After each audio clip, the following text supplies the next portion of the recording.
Dans le cadre de l'opération NIA, menée sur la rive droite du fleuve Niger, le mardi 25 mai 2025, aux environs de 13 heures, une unité militaire en patrouille de protection de l'escorte stratégique dans le secteur de Kékiré, sur la route nationale reliant Tira à Niamey, a été prise en embuscade par un groupe terroriste.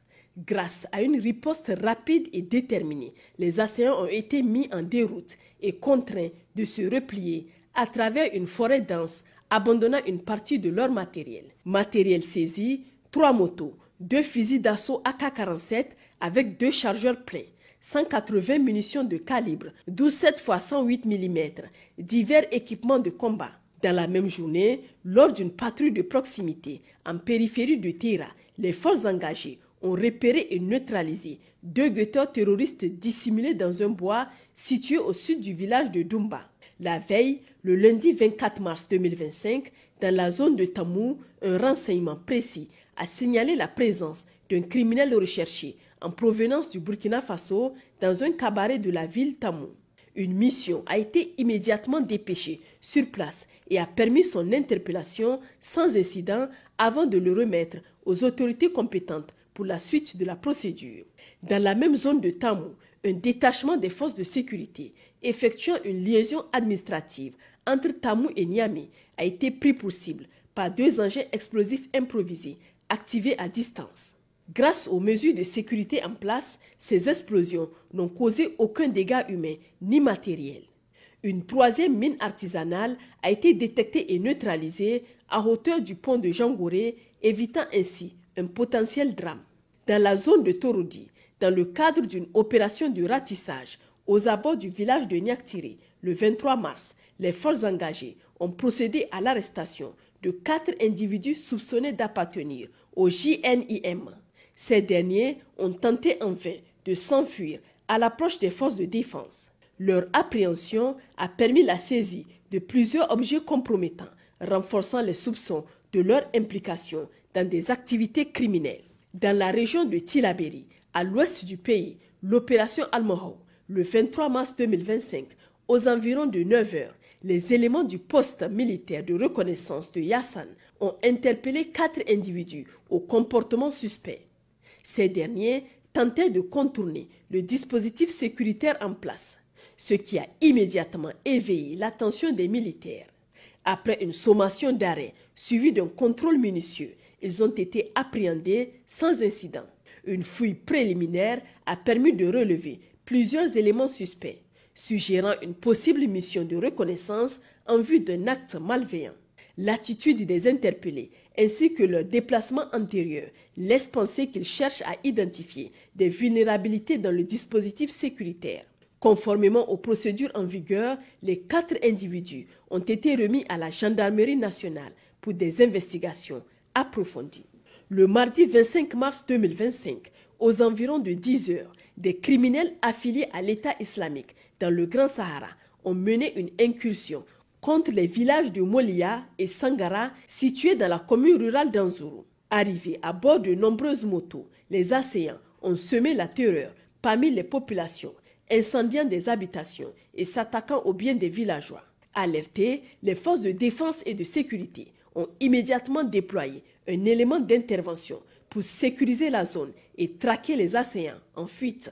Le premier bilan établi fait état de la mort tragique de 2 habitants du village de Sangara et de l'emport de plusieurs animaux dans les 2 villages ciblés par l'attaque. Les FDS tiennent à rassurer les populations que toutes les dispositions seront prises pour renforcer la sécurité dans la région et prévenir de nouvelles incursions. En ces moments de douleur, les autorités adressent leurs sincères condoléances aux familles des victimes et expriment leur pleine solidarité avec les populations affectées.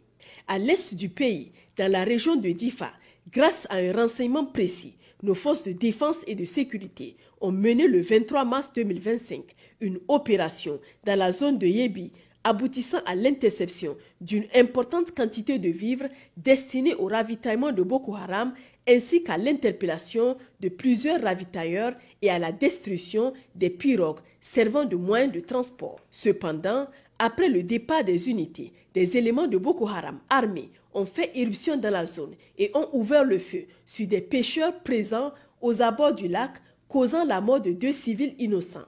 Les corps des victimes ont été acheminés au CSI de Bosso où ils ont été examinés par la gendarmerie et le personnel médical avant d'être remis à leurs familles pour inhumation. Les autorités présentent leurs sincères condoléances aux familles endeuillées et réaffirment leur engagement à poursuivre avec détermination la lutte contre le terrorisme afin d'assurer la sécurité et la protection des populations. Dans la région de Zender, au sein de la zone de défense numéro 3, dans la nuit du lundi au mardi 25 mars 2025, vers 1h du matin, une patrouille des forces de sécurité s'est déployée dans la périphérie du village de Kilakina à la suite d'un renseignement signalant la présence d'un véhicule impliqué dans un trafic illégal. Après vérification et confirmation de l'information, les agents ont tenté d'intercepter le véhicule suspect qui transportait une importante cargaison de drogue. Toutefois, le conducteur a refusé d'obtempérer et a pris la fuite, déclenchant une brève poursuite. Dans sa tentative d'échapper aux forces de l'ordre, le fuyard s'est embourbé dans le sable à l'entrée d'une cuvette. Profitant de l'obscurité, il a abandonné le véhicule et sa marchandise avant de disparaître dans la nature. La fouille du véhicule a permis la saisie de 50 000 comprimés de tramadol et 60 000 gélules de prégabalin. Le véhicule et la cargaison ont été acheminés à la brigade territoriale de gendarmerie de Gouré. Les opérations de recherche se poursuivent activement afin d'interpeller le conducteur en fuite et d'identifier le propriétaire du véhicule. Chers compatriotes, les forces de défense et de sécurité vous invitent à renforcer votre collaboration afin de contribuer activement et efficacement à la sécurité de notre pays. Votre coopération avec les FDS est essentielle et constitue un pilier fondamental pour la préservation de la paix et de la stabilité nationale. Dans cette optique, une ligne verte est mise à votre disposition pour faciliter et accélérer la communication avec les FDS. Cet outil vise à renforcer la vigilance collective, améliorer la réactivité face aux menaces et consolider la sécurité sur l'ensemble du territoire. Ensemble, œuvrons pour une paix durable et un avenir serein. Pour les forces armées nigériennes, le 40-40. Pour la gendarmerie nationale, le 40-00. Pour la garde nationale du Niger, le 280. Pour la police nationale, le 83-83. Vive le Niger, libre et souverain. Vive les forces de défense et de sécurité. Vive les citoyens résilients et engagés.